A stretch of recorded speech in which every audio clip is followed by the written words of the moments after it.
Dirt bike भन्न साथ पक्कै पनि तपाईको दिमागमा क्रसफायरै आयो होला। हुन पनि हो, क्रसफायरले नेपालमा डर्ट बाइकको मार्केट एकदमै खाइसकेको छ।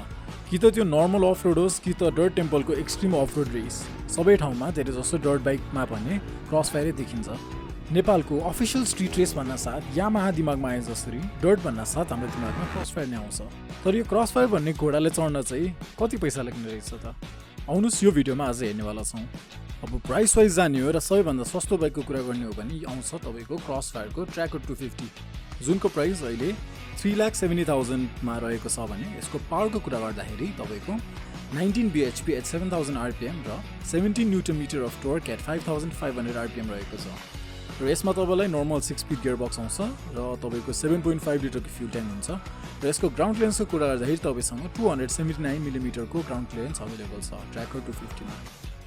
र योभन्दा अलिकति महँगो छ हाम्रो क्रसफायरको GR7। यसको प्राइस रहेको छ 5,45,000 र यसको पावर फिगर्सको कुरा गर्दाखेरि 19 किलोवाट एट 9,000 rpm र टोर्क 22.5 Nm एट 7,000 rpm रहेको छ। र यो बाइकमा पनि 6 स्पिडकै गियर बक्स र फ्युल ट्याङ्कको कुरा गर्दाखेरि 6 लिटरको फ्युल ट्याङ्क पाउनुहुन्छ।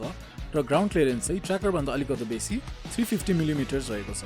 अर्को लिस्टमा छ हाम्रो क्रसफायर HJ250 र यसको प्राइस छ हाम्रो 6,99,000 को पावरको कुरा गर्दाखेरि तपाईँको 19 किलोवाट एट 9,000 rpm र 22.25 Nm of torque at 7,000 rpm रहेको छ।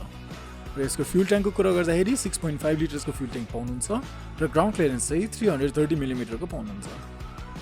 अब अन्तिममा छ र सबभन्दा महँगो RM250 र यसको प्राइसको कुरा गर्दाखेरि तपाईँको 8,43,000 पर्छ, जुन चाहिँ यो प्राइसहरू सबै ट्याक्स घटेपछिको छ। यसको पावरको कुरा गर्दाखेरि 30 bhp एट 9,000 rpm र टोर्क चाहिँ तपाईँको 22.9 Nm एट 7,000 rpm रहेको छ।